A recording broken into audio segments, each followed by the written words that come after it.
zo Sniny.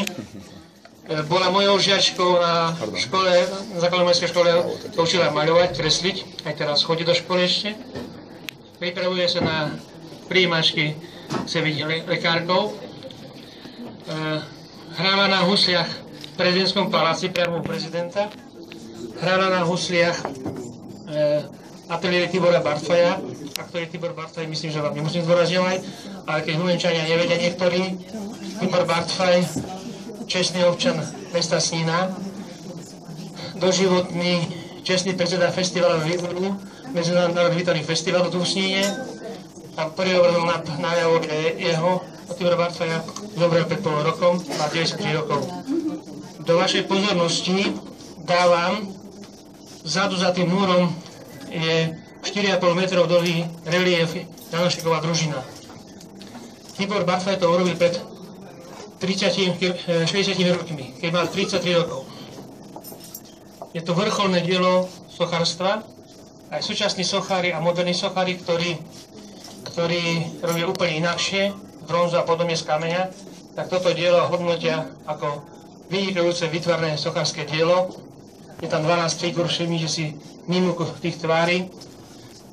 Sústredite sa, buďte tam a pozerajte sa na tie tváre ako každý iný výraz. Geniálne sochárske dielo. Ale odbočil som, pretože hrála u Tibora Bartfaja. Táto mladá dáma sa volá Katarína Paulíková. Je modelka, chodí po celom svete, choďte na Facebook a vidíte, koľko je tam všade posledne chodí, tak sa predstav a povedz, kadiaľ chodíš, čo robíš, nehovor, koľko zarábaš, to nikto nezaujíma, Katka. Tak ďakujem veľmi pekne. Som určite rada, že tu večer dneska som. Je to všetko také spontánne, aj to prekladateľstvo pred chvíľkou, aj tento rozhovor, alebo ako to nazvať.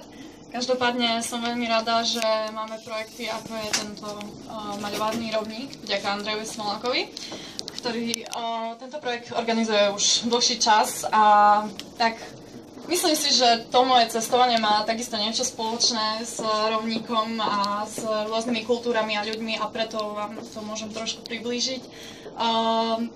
Pochádzam zo Sniny a áno, navštevovala som školu pána Andreja Smoláka, za čo som vďačná, za veľa príležitostí, ako napríklad hranie pre prezidenta a tak ďalej, čo tu bolo spomínané.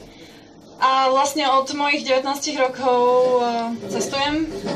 Moja prvá cesta bola v Taliansku, kde som zostala 6 mesiacov a neskôr som odišla trošku ďalej do Ázie. Takže najskôr Čína, neskôr Malajzia, Indonézia, Thajsko a tak už dokola. No, takže keď je to také spontánne, ani neviem o čom rozprávať veľmi, ale každopádne Či sa necítiš pri tých Číňanoch tak príliš vysoká? Viete čo, nie sú všetci takí nízki. Záleží, že z akej časti, napríklad severnejšie, bola som vo vnútornom Mongolsku a tam sú vysokí a mohutní ľudia celkovo a takisto aj tie jazyky, kultúry, všetko sa to mieša. Celkovo Čína je obrovská krajina, takže ľudia z južnej Číny majú iné zvyky, iné oblečenie, jedia iné jedlo. Na severe je to naozaj rôzne. Nemôžete povedať, ako všetci Aziati pre nás občas vyzerajú rovnako, ale keď sa tam človek dostane, zistí, že to vôbec nie je pravda a každý národ je iný a jedinečný, veď môžeme to vidieť už len na tom, aký sme iní my, Slováci, jedineční a sme malá krajina. Tak samozrejme Ázia, ktorá je veľká a úžasná, je takisto rozličná. Každá krajina iná a zvyklosti takisto. Môžete mi pomôcť? Čo na to hovorí tvoja mama, že takto ideš do sveta a predstavte si, Katka vôbec nepije alkohol. Či nenaučili Peti. Čo na to povie mama? No, viete čo, my sme vôbec na to neboli pripravení, že ona vôbec pocestuje, lebo v podstate išla len tak, to bola otvorená cesta, náhoda, veľká. A vlastne bolo to ťažké, lebo v podstate odišla ďaleko, ale dnes zase je svet tak blízky, že my sme si každý deň mohli zavolať, mohli sme sa vidieť, hej. Takže to nebolo až také strašné, ale zase cestovala toľko krajín, ktoré nespomenula, ešte Hongkong, trebárs Makao, hej, potom si bola ešte v Dubaji, Singapúre, hej, takže to sú krajiny, ktoré fakt treba asi veľa peňazí, aby človek mohol ísť vidieť, lebo ja ako mama by som si ani nedovolila za ňou možno tam pocestovať, lebo to je strašne drahé, no takže za málo peňazí cestovala veľa videla, takže ja iba toľko, tak dopriala by som všetkým dievčatám, aby sa im to podarilo, ktoré to snívajú, alebo teda všetkým ľuďom. Ďakujem. Ďakujem ja. Počujete ma tam vzadu? Dobre počuť, hej? Výborne. Takže o Katke sme sa niečo dozvedeli, ale je to ešte, nie je to Katarína Hunčárová, ale je to jej otec, aj mama. Poďte sem. Dobrý deň, Katarína Hunčárová, tam v strede obrazok, ten bicykel tam, hej? Je majsterkou všeličoho. Tak pohovorte všetkých úspechov Katky. Katka v istom čase bola tiež žiačkou mojej školy. Dobrý deň. Dobrý deň. Takže áno, Katka okrem toho, že má rada výtvarné umenie, od malička veľmi maľovala po stenách a kadekde, sa začala venovať aj športu. No a spojila nejak tie svoje dve veci, tie svoje lásku k športu a lásku k tomu výtvarnému umeniu. Momentálne tu nemôže byť prítomná, pretože je na škole, študuje v Bratislave na fakulte architektúry, no a má skúškové obdobie, jej začína. No a vďaka športu sa naozaj, vďaka šermu a vďaka pánovi Kazíkovi sa nám naozaj dostala, tiež tak ako tá pani pred chvíľou hovorila,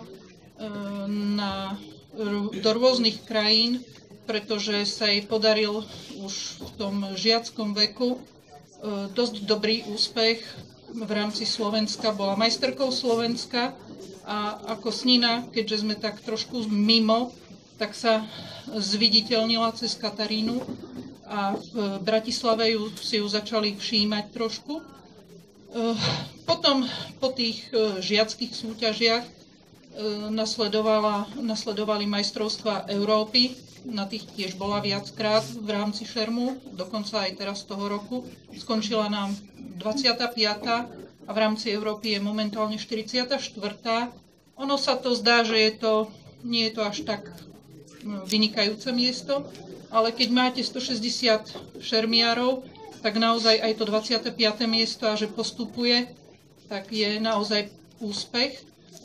No a výtvarnú výchovu nezahodila, naozaj musím sa poďakovať, lebo aj pánovi Smolákovi, aj základnej umeleckej škole chodila aj do Michaloviec, dostali sme odporúčania, kam ju trošku posunúť v tom výtvarnom umení, pretože naozaj bez toho, že by chodila na tú výtvarnú výchovu, hoci máte nejaký ten talent, ale pokiaľ ho nerozvíjate, tak na tú architektúru by sa asi naozaj nebola dostala. Tam sú predsa len talentové skúšky.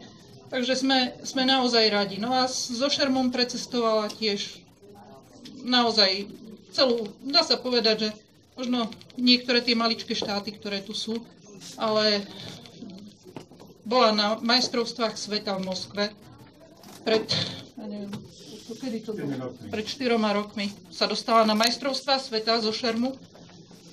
Tam neúspela až tak veľmi dobre, ale už to, že sa dostala do tej výpravy, bolo naozaj úspech. No a majstrovstvá sveta v Plovdive, ktoré boli predtým, ja neviem, v Jordánsku bola najďalej, hej, na majstrovstvách sveta. Takže tiež naozaj máme z nej radosť, nevidíme ju často a pre také deti, ako bola ona, naozaj sklbiť školu, výtvarné umenie, šerm, dohromady. Dochádzali sme s ňou na tréningy, dokonca na Ukrajinu, pretože pán Kazík, už jeho schopnosti, tam, kde sa ona posunula, hej, jej trebalo s lepšími šermiarmi šermovať. Takže sme na Ukrajinu chodili, nadviazali sme tam veľmi dobré vzťahy s nimi, chodili sme do Poľska. No je to finančne náročné pre rodičov, je to pre ňu finančne náročné aj v súčasnosti, ale nič neľutujeme, naozaj ani jednu, lebo si myslím, že svoj život naštartovala veľmi dobre, no a verím, že naozaj láska k tomu výtvarnému umeniu aj k tomu športu u nej naozaj ďalej bude pretrvávať.